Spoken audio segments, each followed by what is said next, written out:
YouTube channel Cikgu Guna. Hari ini cikgu akan membuat ulang kaji bersama calon-calon A+ SPM sebagai persiapan untuk menghadapi peperiksaan tidak lama lagi. Jom kita mulakan kayuhan akhir skor sejarah kertas 2. Bahagian A soalan struktur dengan memfokuskan kepada tajuk-tajuk fokus bagi kertas 2 sejarah SPM 2022. Pada hari ini, cikgu akan berkongsi dengan anak-anak calon A+ semua teknik untuk menjawab soalan struktur. Pada hari ini, soalan yang cikgu pilih adalah daripada tingkatan 4 bab 2 iaitu kebangkitan nasionalisme. Jadi jom kita tengok macam mana cara menjawab untuk dapat markah yang maksimum. Maklumat berikut berkaitan dengan perkembangan idea nasionalisme di Barat. Okey, so soalan ini ada memberikan stimulus dalam bentuk jadual iaitu soalan ini berkaitan dengan perkembangan idea nasionalisme di Barat. Jadi idea nasionalisme di Barat ada 3.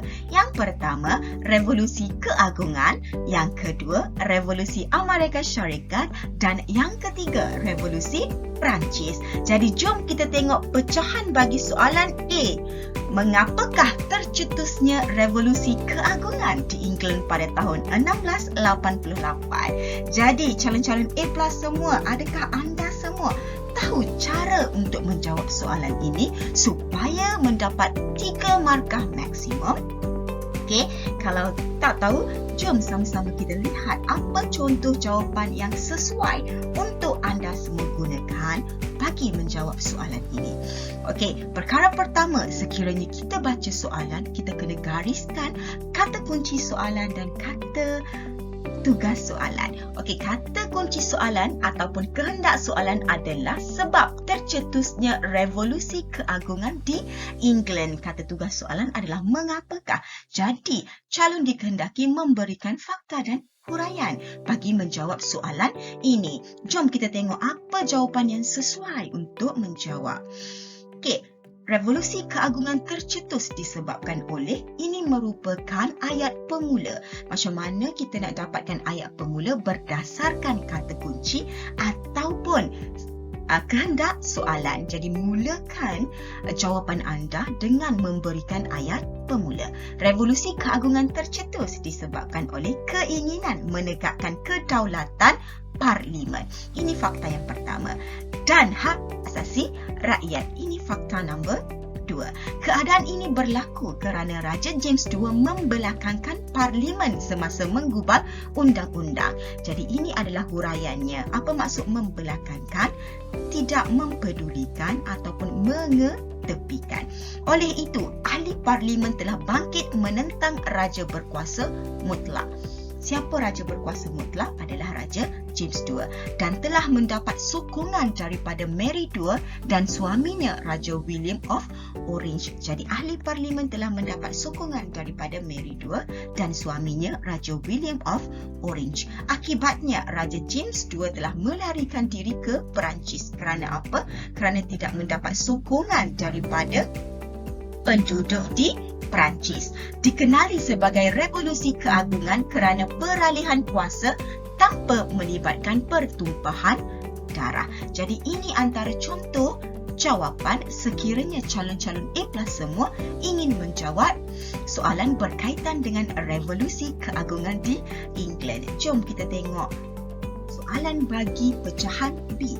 Jelaskan reaksi orang Amerika terhadap penjajahan British. Jadi soalan ini kehendak soalan apa? Kehendak soalan adalah reaksi orang Amerika. Jadi untuk menjawab soalan ini, sekiranya soalan itu kata kunci dia adalah reaksi, calon A+ mesti menyatakan sama ada orang Amerika menentang atau menyokong penjajahan British. Jadi jom kita tengok jawapannya. Reaksi orang Amerika ialah mereka menentang penjajahan British. Jadi mereka menentang. Itu markah yang pertama. Kerana tidak melindungi hak orang Amerika yang merupakan sebahagian daripada Empayar British. Jadi Amerika menentang. Selain itu, mereka juga menentang akta untuk memungut cukai. Contohnya akta gula, akta teh dan sebagainya. Seterusnya, orang Amerika melaunkan slogan tiada cukai tanpa perwakilan. Oleh itu, George Washington telah menubuhkan Kongres dan telah mengisytiharkan perang terhadap British. Jadi di sini ending Revolusi Amerika Syarikat adalah happy ending, di mana Amerika Syarikat berjaya mendapatkan kemerdekaan daripada British. Okey, jelas? Kalau jelas, jom kita tengok pecahan soalan C, iaitu soalan kibat. Okey, sekiranya calon-calon A+ semua ingin menjawab soalan kibat, okey, berbentuk petikan ataupun rencana, calon-calon mesti membaca segala butiran yang diberikan oleh soalan. Jadi jom kita tengok apa soalan kibat bagi soalan 1. Maklumat berikut berkaitan dengan rencana perlunya pemimpin berwaspada terhadap kuasa asing. Jadi soalan ini telah memberikan calon stimulus ataupun sebuah rencana. Jadi sebelum kita menjawab soalan, kita baca dahulu apakah soalan yang diberikan. Mengapakah kita perlu berhati-hati dengan pengaruh asing di negara kita? Jadi kita gariskan kehendak soalan. Kehendak soalan menyatakan kenapa kita perlu berhati-hati dengan pengaruh asing. So di sini calon perlu memahami apakah maksud pengaruh asing. Pengaruh asing bermaksud kuasa luar yang cuba untuk meluaskan pengaruh dia ataupun meluaskan kuasa dia, tak kisahlah sama ada dari segi politik, ekonomi ataupun sosial kepada negara kita. Jadi di sini pengaruh asing itu tidak baik. Kerana apa? Kerana boleh mengganggu kebukan, ketenteraman, kesejahteraan dan keharmonian negara kita. Jadi di sini apabila kita telah membaca kehendak soalan, barulah kita baca stimulus yang diberikan. Okey, kena baca stimulus ini untuk mendapatkan idea macam mana kita nak jawab soalan ini. Okey, jom sama-sama kita baca. Malaysia pernah dijajah oleh kuasa luar selama 446 tahun. Ya, kita dijajah oleh Portugis, Belanda, British, Jepun dan akhirnya British balik. Kesannya, segala sistem pemerintahan, politik, ekonomi dan sosial adalah yang dibentuk oleh penjajah. So di sini adakah ayat pertama ini kita dapat idea?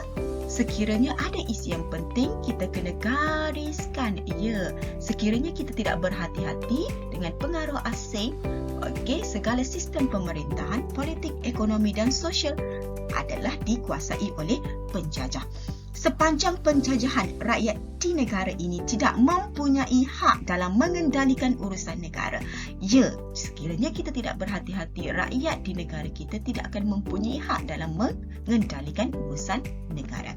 Pengalaman yang pahit di bawah pengaruh dan penjajahan luar perlu dijadikan satu renungan. Ya, sekiranya kita tidak berhati-hati, pengalaman yang pahit akan berulang kembali. Jadi di sini calon-calon A+ semua telah pun menggariskan idea-idea ataupun isi penting untuk dijadikan idea bagi menjawab soalan yang dinyatakan. Jadi macam mana kita nak menggunakan idea yang telah kita garis itu untuk menjawab soalan ini? Jom. Mengapakah kita perlu berhati-hati dengan pengaruh asing di negara kita? Kita telah highlightkan ataupun kita gariskan kehendak soalan. Mulakan jawapan dengan memberikan ayat pemula. Kita perlu berhati-hati dengan pengaruh asing kerana rakyat akan kehilangan hak untuk mentadbir negara. Ya, itu adalah fakta yang pertama. Hal ini demikian kerana politik dan ekonomi dikuasai sepenuhnya oleh bangsa penjajah. Itu adalah huraian dia. Keadaan ini menyebabkan rakyat mengalami kesengsaraan hidup. Huraian lagi. Contohnya, pembinaan landasan kereta api maut semasa pendudukan Jepun menjadi bukti yang nyata bagi menggambarkan keperitan hidup di bawah penjajah. Oleh itu, kita perlu sentiasa bersyukur akan nikmat keamanan yang dikecapi oleh negara sehingga kini. Jadi, biasakan untuk memberikan jawapan dalam bentuk yang holistik, iaitu fakta, huraian, contoh dan informasi. reference sekiranya anda ingin menjawab soalan KBAT. Okey, so kita telah pun selesai untuk menjawab soalan KBAT. Soalan 1 daripada tingkatan 4 bab 2 idea nasionalis Madi Barat. Jadi sehingga kita berjumpa di lain waktu, sekiranya calon-calon A+ semua ada soalan, boleh tinggalkan di ruangan komen. Ingat, masih belum terlambat untuk anda berusaha untuk membuat ulang kaji sebagai persiapan terakhir menjelang peperiksaan. Sentiasa tanamkan dalam diri, aku pandai, aku rajin dan aku boleh. Okey, sehingga berjumpa lagi. Okey, selamat menduduki peperiksaan. Bye.